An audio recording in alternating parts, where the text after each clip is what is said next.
Introduce yourself. Sir मेरा code XYZ है। मैंने मेरा graduation Vishwakarma government engineering college Sankhela में से 2019 में पास आउट किया है। उसके बाद मेरा सिलेक्शन सीमेंस एनर्जी नामक कंपनी के जो इसके इस प्लांट में रेसिप्रोकेटिंग एंड सेंट्रीफ्यूगल कंप्रेसर का मैन्युफैक्चरिंग कर रही है, वहां पे मैं एज ए क्वालिटी इंजीनियर 3 साल तक जॉब किया। उसके बाद मेरा सिलेक्शन GSCCL में हो गया।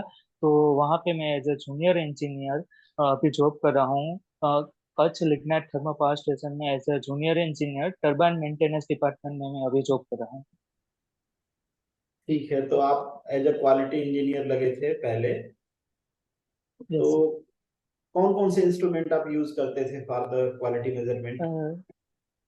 सर वर्नियर कैलिपर है, माइक्रोमीटर है, इनसाइड माइक्रोमीटर का यूज कर रहा था, आउटसाइड माइक्रोमीटर का, बोर केस का यूज कर रहा था, बीवेल प्रोटेक्टर का यूज कर रहा था, सरफेस फिनिश का यूज हो रहा था, हार्डनेस टेस्टर, जो भी इंस्पेक्शन के रिलेटेड टूल्स थे उसका सभी का यूज करना पड़ता था सर वहाँ पे। ओके, तो लिस्ट काउंट पता है आपको क्या होता है किसी भी इंस्ट्रूमेंट का लिस्ट काउंट? हाँ यस सर। जो भी sir list count find out करना है तो एक मेन स्केल होती है और उसके नीचे सब मेन स्केल होती है। उसके हिसाब से हम डिफाइन कर सकते हैं कि कितने पार्ट हुए हैं उसमें और कितने तक हम स्मॉल डायमेंशन तक मेजर कर सकते हैं। What is the requirement of two scale? Why two scale is there? तो because sir one scale is main scale and two scale is rotate to measure small dimension. तो which scale you use to measure exactly? If there is a two scale, we taking reading of both scale or only one? Both scale. Both scale. Okay, फिर उसके बाद आपकी job लग गई थी कौन सी company बताया आपने? GSCCL में सर। GSACL में। यहाँ पे आप टरबाइन डिपार्टमेंट में थे। Yes sir. तो ब्लेड की जो प्रोडक्शन होती है कौन से मैन्युफैक्चरिंग प्रोसेस से करते हैं टरबाइन ब्लेड? सर हाँ हाँ, टरबाइन के बेंट हम इन्वेस्टमेंट कास्टिंग से करते हैं सर। Investment casting. तो क्या यस। रीजन क्या हो सकता है? हमारे पास तो और भी कई सारे मैन्युफैक्चरिंग प्रोसेस हैं, तो इन्वेस्टमेंट हाँ कास्टिंग हाँ क्यों सर। करोगे? उसका सर एक एक इंट्रीगेट शेप होता है, उसके लिए हम इन्वेस्टमेंट कास्टिंग का यूज करते हो, हाई स्ट्रेंथ मिलती है उसमें, इसलिए हम इन्वेस्टमेंट कास्टिंग का यूज करके बनाते हैं सर। फर्दर कोई प्रोसेस होता है उसमें कि केवल कास्टिंग कर लिया और blade is ready for work? ना सर, मशीनिंग होता है उसके बाद। Only machining? Is there any coating on the blade surface? हाँ सर, उस पर क्रोमियर और वेलेडियम का कोटिंग करते हैं सर, तो उसका कोरोजन रेजिस्टेंस और मीन्स स्ट्रेंथ ज्यादा हो सके इसलिए, इम्प्रूव हो सके इसलिए। पावर प्लांट में जनरली किस टाइप की टरबाइन यूज करते हैं मोस्टली, जो hydro electric power mostly plants sir होते हैं? हाइड्रोइलेक्ट्रिक में वहां पे उसका कितना हेड मिलता है उसके हिसाब से होता है सर। मोस्टली अभी फ्रांसिस टर्बाइन का यूज करते हैं क्योंकि हमारे गुजरात में यहाँ पे इतना हेड ज्यादा मिल नहीं रहा जैसे नॉर्थ में मिलता है। वहाँ पे हम पेल्टन टर्बाइन की जा सकते हैं, पर यहाँ पे अराउंड 230 मीटर तक का ही हेड मिलता है मैक्सिमम, तो हम फ्रांसिस टर्बाइन रिएक्शन टर्बाइन का यूज करते हैं। रिएक्शन टरबाइन क्या होती है एग्जैक्टली? सर रिएक्शन टरबाइन में एनर्जी इनपुट होती है टरबाइन में, वो प्रेशर और काइनेटिक बोथ टाइम के एक ही साथ होती है सर, जहाँ कैसा, मुझे एनर्जी समझाओगे का। मतलब उसका why we name that reaction turbine, मतलब क्यों कहते हैं उसको रिएक्शन टरबाइन क्यों कहते सर रिएक्स उसमें सर जैसे हम न्यूटन का लॉ पढ़ते हैं, रिएक्शन होता है, रिएक्शन फोर्स के साथ वो मूवमेंट होता है टरबाइन का, उसे उस इस हिसाब से हमें उसको रिएक्शन कहते हैं सर। हैं? मतलब कहाँ पे रिएक्शन होता है या कैसे रिएक्शन जनरेट होता है या फिर किस टाइप के रिएक्शन को हम वहाँ पे यूटिलाइज करते हैं? कैसे उसमें वेलोसिटी ड्रॉप कैसे होता है, प्रेशर ड्रॉप कैसे होता है फ्रॉम इनलेट टू एग्जिट? हाँ सर, उसमें रिएक्शन टरबाइन की बात करें तो उसमें मूविंग ब्लेड होता है, उसके बाद फिक्स ब्लेड होता है।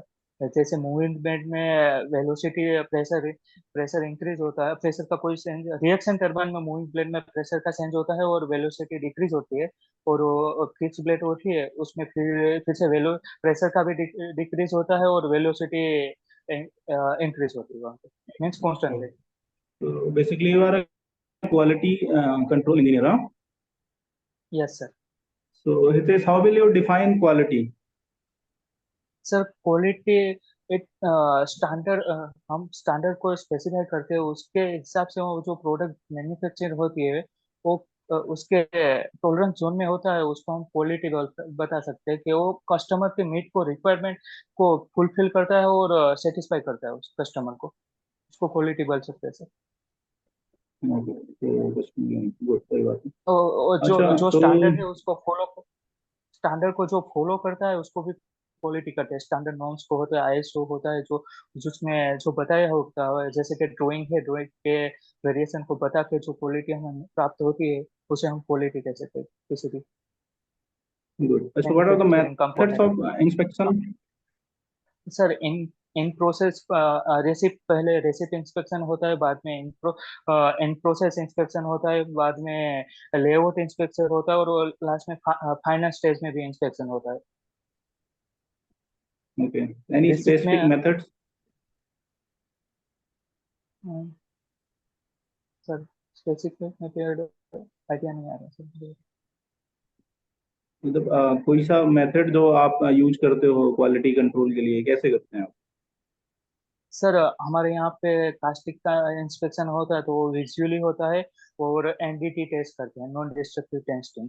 जैसे कोई कास्टिंग का प्रोडक्ट आया है, जैसे पिस्टन आया है तो उसका डीपी टेस्ट करते हैं, डाई पेनेट्रेंट टेस्टिंग, तो उसके हिसाब से हम चेक करते हैं कि वो क्वालिटी मीन सेटिस्फाई कर रहा है कि नहीं। और उसका डायमेंशन चेक करते हैं, आउटसाइड इनसाइड एज पर ड्राइंग सेटिस्फाई करते हैं। उसका मटेरियल टेस्ट सर्टिफिकेट देखते हैं कि जो रिक्वायरमेंट है उसमें जो भी केमिकली है, मैकेनिकली है, फिजिकली है, सो क्राइटेरिया को फुलफिल करता है तो हम उसे क्वालिटी में पास करेंगे, कहेंगे। Okay. So have you heard the phenomena of cavitation? हाँ yes sir. So can you define what is cavitation? हाँ सर, कैविटेशन हम डिफाइन कर सकते हैं। और जो प्रेशर प्रेशर रिड्यूस प्रेशर इतना सिस्टम में प्रेशर इतना आया है कि जो वेपर प्रेशर से फ्लूइड का वेपर प्रेशर से कम हो जाए और लो प्रेशर जोन प्रोड्यूस हो और उसमें बबल क्रिएट हो जाए, उसका बबल को थोड़ा आगे हाई प्रेशर जोन में जाके वो कोलेप्स हो जाए, और जो इरोजन करता है उसको कैविटेशन सर कहते हैं, इरोड करता है सरफेस को।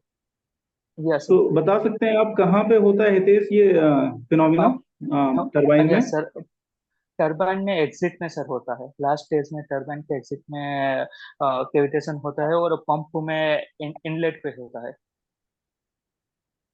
आई पे, उनमें इम्पेलर आई पे। हाँ इम्पेलर आई पे होता है।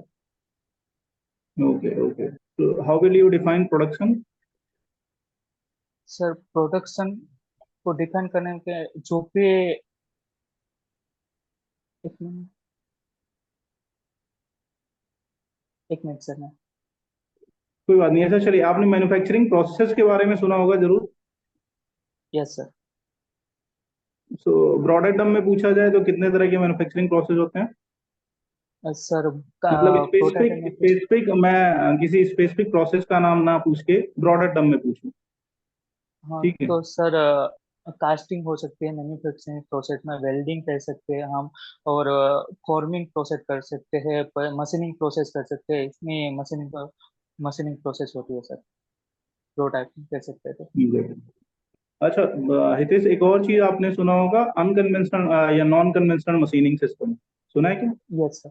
यस सर हाँ। तो मेरा बेसिक सा ये क्वेश्चन है कि जब पहले से ही मशीनिंग है अपने पास, ठीक है, तो ऐसी क्या रिक्वायरमेंट थी कि जिसकी वजह से हम नॉन कन्वेंशनल मशीनिंग सिस्टम की तरफ प्रोसीड किए? क्या ऐसा सर काम था जो हमारे पास, आपके कन्वेंशनल से नहीं हो पा रहा था? सर कन्वेंशनल से नहीं हो रहा था, वो हो तो रहा था सर, बट हम बेटर वे में जाना चाहते हैं, इसलिए हमें नॉन कन्वेंशनल में यूज किया। जैसे हार्ड मटेरियल का, जैसे ग्लास का हो, ग्लास का हमें मैन्युफैक्चरिंग कुछ मशीनिंग करना है तो हम अल्ट्रासोनिक मशीनिंग से कर सकते हैं, जो जिसमें टूल टूल का मटेरियल हार्ड नहीं होना चाहिए। जैसे हर कन्वेंशनल मशीनिंग में टूल का मटेरियल हार्ड होता है एज कम्पेयर टू जो वर्क मटेरियल है। इसमें नॉन कन्वेंशनल में हम टूल का मटेरियल हार्ड नहीं रख के भी काम चला सकते हैं, और हम इंटीग्रेटेड सेट भी मैन्युफैक्चरिंग कर सकते हैं इसमें नॉन कन्वेंशनल मशीनिंग में, और प्रोडक्शन रेट अच्छा, भी तो हाई कर हितेश क्या सकते हैं। मतलब एक ही रीजन था, हार्डनेस ही एक रीजन था जिसकी वजह से हम नॉन कन्वेंशनल की तरफ गए? ना, मतलब नहीं मटेरियल सर। की स्ट्रेंथ या हार्डनेस ही एक रीजन था या और कोई रीजन भी है? नहीं नहीं सर, हाँ, बेटर वे में हम प्रोडक्शन कर सकते हैं, इंट्रिकेट शेप मैन्युफैक्चरिंग कर सकते हैं, और जो नॉन कन्वेंशनल में नहीं हो सकता है वो कन्वेंशनल मीन्स कन्वेंशनल में नहीं हो रहा है वो नॉन कन्वेंशनल में करने के लिए जा रहे हैं, करते हैं सर इसमें। अच्छा, एक और चीज आपने सुना होगा Hitesh, material removal rate, MRR। Yes. हाँ हाँ। अच्छा, तो बेसिकली अगर जो आपसे पूछा जाए मटेरियल रिमूवल रेट, वो किसका ज्यादा होता है, नॉन कन्वेंशनल या conventional? Sir material remove rate specify होता है नॉन कन्वेंशनल में। नॉन कन्वेंशनल में प्लाज्मा आर्क वेल्डिंग का सबसे ज्यादा होता है, और कंपेयर करता हूँ कंपेयर में मुझे सर अभी आइडिया नहीं है दोनों के, नॉन कन्वेंशनल और कन्वेंशनल में मैं रिकॉल नहीं कर पा रहा। ओके, नो डाउट, कोई बात नहीं। सो आप पहले प्राइवेट मैं से प्राइवेट से गवर्नमेंट में शिफ्ट करना चाहते हैं? ना, मैं पहले मैं प्राइवेट में था, उसके बाद गवर्नमेंट में हूँ, और अभी दूसरी गवर्नमेंट में शिफ्ट करना सर। अभी आप गवर्नमेंट में हैं? Yes sir.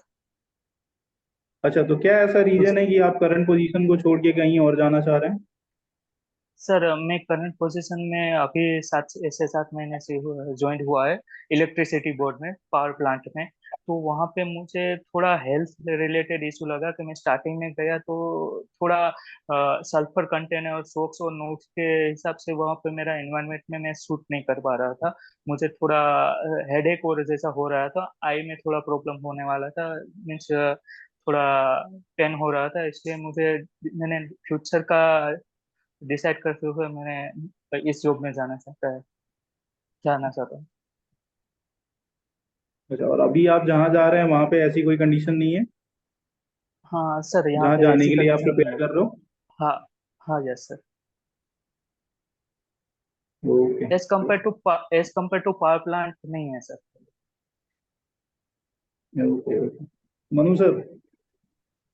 चलिए, तो मेरा जाते जाते लास्ट दो क्वेश्चन रहेंगे आपसे। फर्स्ट की, what is the assumption for the Bernoulli theorem and name any three instrument that work on the Bernoulli principle. Okay sir, Bernoulli में इंसेप्शन है। पहला तो इन विस्कस फ्लो होना चाहिए, इन रोटेशनल फ्लो होना चाहिए, स्ट्रीमलाइन फ्लो होना चाहिए, और इन विस्कस स्ट्रीमलाइन फ्लो होना चाहिए, आइडियल आइडियल फ्लूइड होना चाहिए, और रियल फ्लूइड में भी यूज कर सकते हैं बट उसमें हेड लॉस आता है सर बाद में। और उसका उसमें जो इंस्ट्रूमेंट वर्क करते हैं 1 ईयर वेंचुरीमीटर होता है सर, पिटोट ट्यूब होता है, और ओरिफिस मीटर होता है। बर्नौली इक्वेशन का यूज करके हम फ्लो करते assumptions के रीजन क्या है, मतलब हम assumptions ऐसा क्यों लेते हैं? व्हाट इज द हैं रीजन? सर इन रोटेशन फ्लो में हम ऐसे डिसाइड करते हैं कि सर हमें जो फ्लो किया वो आइडियल रख के करते हैं, जो एजम करते हैं जो लॉस होने वाला है फ्रिक्शन लॉस, तो उसको मिनिमाइज करके हम कंसिडर करते हैं, जो एनर्जी को कंजर्व रखते हैं। इज देयर एनी कंस्ट्रेंट कि हम बिना assumption के प्रोसीड नहीं कर सकते, या फिर assumptions नहीं लेंगे तो क्या इश्यूज आएंगे? सर एजम्पशन लेके ही करना पड़ेगा, वरना नहीं लेंगे नहीं, तो सपोज हम सर assumption जैसे नहीं लेते हैं, assumptions हम नहीं लेते हैं, तो बर्नौली का जो फॉर्मूला है उसमें क्या क्या चेंजेस करने पड़ेंगे? सर हम विस्कस फ्लो नहीं लेते हैं, काउंट करते हैं, रियल फ्लो लेट करते हैं, तो एक हेड लॉस हो जाएगा, फ्रिक्शन हेड लॉस, उसको हम लास्ट टर्म में ऐड करना पड़ेगा। ओके। जैसे और रो, और रोटेशनल नहीं लेंगे, और मीन्स रोटेशनल फ्लो लेंगे तो सर फ्लो को हम स्ट्रीमलाइन में उसका सर मुझे एग्जैक्टली आइडिया नहीं आ रहा है, रोटेशन का और okay rotation. Okay, no issue. तो आपका इंटरव्यू एंड करते हैं। और ओके सर। दीपक सर, आप कुछ एडवाइस करिए, फिर मैं बताता हूँ मेरा जो ऑब्जर्वेशन। मेरे हिसाब से हितेश, आपका सब कुछ ठीक है, टेक्निकल आपका ठीक है, जो जानते हो आप उसको रिस्पांस अच्छा करते हो। एक दो चीजें मैंने नोटिस किया, आपने बहुत अच्छा रिस्पांस किया। जैसे सर का क्वेश्चन था, ऐसे क्वेश्चन जैसे नॉन कन्वेंशनल मशीनिंग का, तो जब आप उसको एग्जांपल देके कहते हो ना, तो वो बड़ा इंप्रेसिव होता है कि आपने उसको एग्जांपल से समझाया कि ये रीजन है, इस वजह से हम उधर नहीं जा रहे हैं। डजेंट मैटर कि हम सारे रीजन को इनरोल करें ना करें, पर जिसको कर रहे हैं, अगर एग्जाम्पल के साथ कर रहे हैं, जैसे आपने क्लास का एग्जाम्पल दिया, तो इस अट्रैक्टिव होता है। और जो आपने इंटरव्यू में एक पॉइंट बोला ना कि इस नामक कंपनी में मैं चला गया, तो जस्ट नेम द कंपनी, कि वो ओके एडिशनल वर्ड यूज नहीं करना है। एक चीज और ओके कि जब इंटरव्यूअर क्वेश्चन पूछता है ना, तो उसको ट्राई करना नहीं कि रिपीट करूं मैं उस क्वेश्चन को। जैसे कई बार आप क्वेश्चन हम पूछ रहे थे, तो आप उसको रिपीट कर रहे थे कि सर ये ओके चीज, हाँ, तो अवॉइड करना है कि रिपीट ना करें क्वेश्चन को। क्वेश्चन उसने पूछ लिया, हमको सीधा आंसर पे जाना है।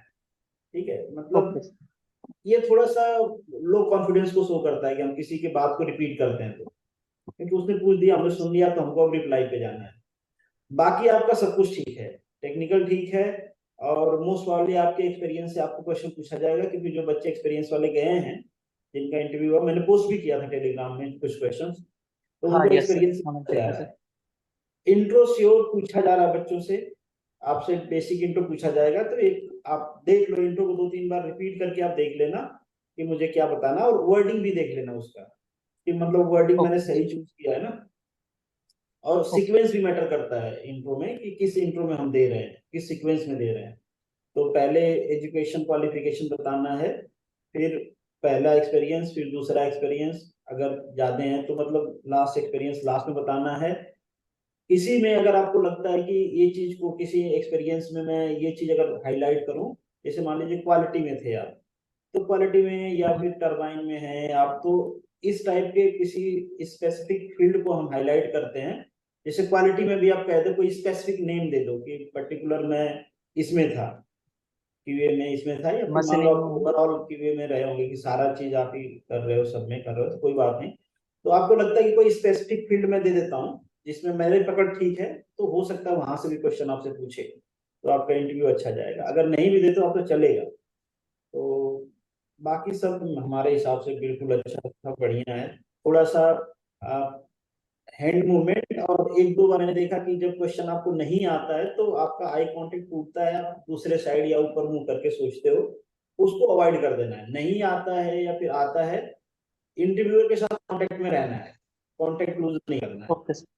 ठीक है, सोचते ओके टाइम सर। भी इंटरव्यूअर के साइड ही देखना है, इधर उधर नहीं देखना। तो ये 2-3 पॉइंट्स आपको बस ध्यान ओके सर। देने हैं, और कोई मेजर इश्यूज है नहीं, आपका इंटरव्यू अच्छा जाएगा श्योर शॉट। और होप सो की ओके सिलेक्शन भी होगा। ठीक है, thank you sir. Okay. Thank you okay, sir. All the best.